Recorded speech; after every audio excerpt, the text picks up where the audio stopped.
चलिए, पिछले क्लास में हम पढ़ चुके हैं कि भूमि संसाधन क्या था। अब अगला हम पढ़ेंगे कि मृदा या मिट्टी संसाधन क्या है, उसके बारे में हम एक एक करके जानते हैं। ये भी एक क्या है, प्राकृतिक संसाधन है। मृदा या मिट्टी भी एक क्या है, प्राकृतिक संसाधन, जिसे हम अंग्रेजी में सॉइल बोलती है। ठीक है, चलिए, पृथ्वी के ऊपरी पतली असंगठित परत जिसमें पेड़ पौधे की वृद्धि के लिए आवश्यक पोषक तत्व मौजूद होते हैं।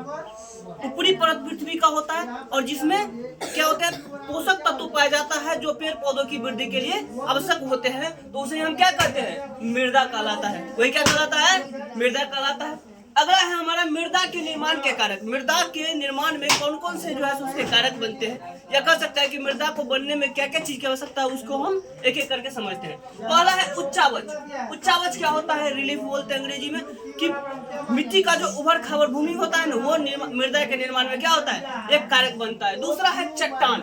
चट्टाने जो होते हैं, बड़े बड़े चट्टान, उसके टूटने फूटने से जो होता है वो मिट्टी का निर्माण होता है। तीसरा है जलवायु। जलवायु हमारा क्या होता है, मौसम जो चेंज होता है, ठीक है, तो वो लंबे समय तक चेंज होता है, जिसके कारण से जो है पत्थर या कोई भी जो वनस्पति पदार्थ होते हैं वो चेंज होने के कारण उसका क्या होता है, विघटन होता है। उससे भी क्या होता है, मृदा का निर्माण होता है। अगला है वनस्पति जैव पदार्थ। वनस्पति जैव पदार्थ भी क्या होते हैं, सड़ गल करके मृदा का निर्माण करते हैं। अगला हमारा है खनिज कण।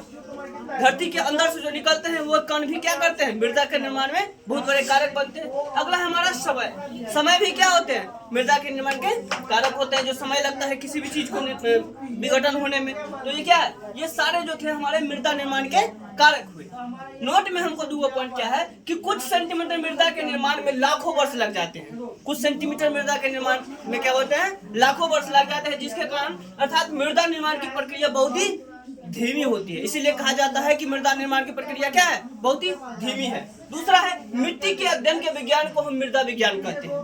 ठीक है, लेकिन यदि मिट्टी के प्रकार और उसके निर्माण के अध्ययन केवल पढ़ेंगे तो वो पेडोलॉजी के अंतर्गत आता है, उसे हम पेडोलॉजी बोलते हैं। ठीक है, लेकिन यदि पूर्ण मिट्टी का अध्ययन करेंगे तो उसमें हम मृदा विज्ञान के अंतर्गत हम पढ़ेंगे। अगला हमारा है कि मृदा का हम एक डायग्राम बनाए हैं, जिसमें देखिए सबसे ऊपरी वाला भाग जो होता है ना, उसमें उर्वरक होते हैं। जो ऊपरी परत होते हैं मृदा का 4-5 परत में बांटे हुए हैं। दूसरे परत में क्या होता है, छोटे पेड़ पौधे के जड़ पाए जाते हैं। तीसरे जो हमारा लेयर जो देख रहे हैं आपको, लेयर 2 रखे हुए हैं, उसमें क्या होता है, बड़े पेड़ पौधे के जड़ होते हैं। उसके बाद होता है छोटे छोटे महीन पत्थर जो होते हैं वो पाए जाते हैं, छोटे पत्थर। उससे सबसे नीचे में जो होता है वो बड़े पत्थर पाए जाते हैं। इस प्रकार से हमारा सॉइल डायग्राम हुआ।